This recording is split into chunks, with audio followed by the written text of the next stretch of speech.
Hello guys, welcome back for another video. In this one, I'm going to talk about recurrent neural network, also called RNN, and I'm going to see how does they work. Okay, so this is representing RNN cell, and let's first discuss about the input of the RNN.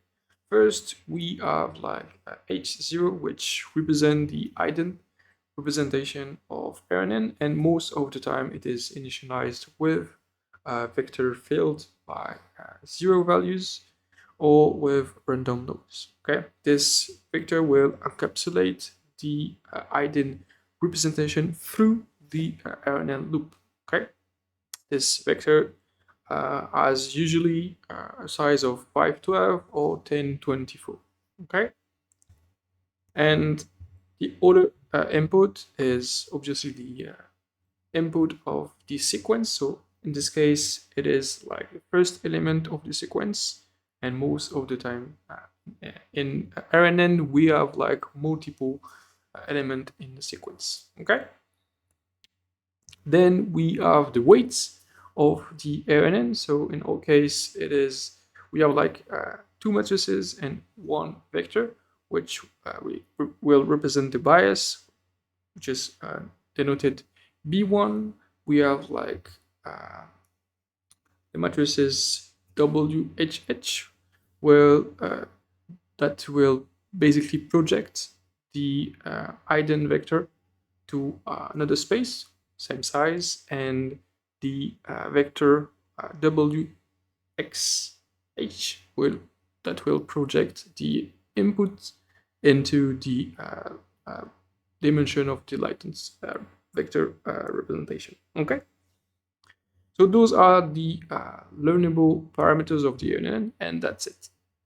Okay, and the idea is to have like some kind of computation over this. So it's basically like a linear operation with nonlinear mapping done with the tangent h function. Okay, so simply linear combination between like the ident state, the input sequence plus the bias. Then we compose by tangent h function, and that's it.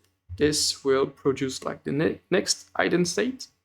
And then what we do is that we like the h0 is replaced by h1, and we redo again the computation. So h1 is projected with the hh weights matrices. So we also add the second inputted sequence h2. It is projected with the WXH matrices. We add the bias B1, and we compose this with the tangent. Quite simple. We have H2 and go on and go for like all the element on the sequence. Okay. But maybe you are more familiar with like the unfolded representation of the RNN, which is the following. But really, when you see like RNN, you should like focus on the first like representation I show you, which like basically is for loop. So in your head, you should have this for loop. This unfolded version is good for when you are writing, making figures, but in your head, and when you are programming any RNN, or if you want to extend the RNN, you need to think about like this for loop. Okay, because it is basically all like RNN are working. Okay, and RNN are very like good for handling sequences. So if you have like text, if you have like time series, they are very good. If you need like contextual memory, so basically like the ident state H is like can capture like the full knowledge of the sequence. So it's like some kind of contextual memory through like the for loop inside the RNN, and it's very good for predicting and generating new element based on past element. Okay, and you can also like stack them on top of each other like this. So basically we have like one layer, and what we do for stacking them is basically we consider like the ident representation as the input of the next RNN cell, okay, as represented in the image.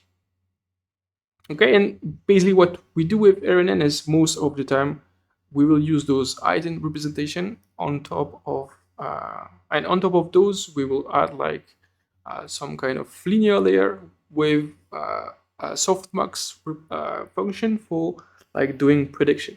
Okay, so we have like another linear like representation plus nonlinear function, which is like in our case softmax, to produce like either classification value, to produce like token values for text if we are working with text. Can produce also like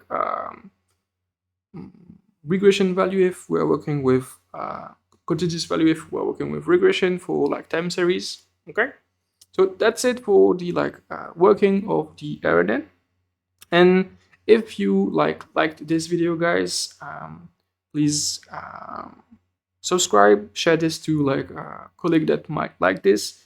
And if you understand this in RNN, I made another video on like how sequence model works. So the video should appear on the screen. Please check this video, and I'll be seeing you in the next one. Bye bye.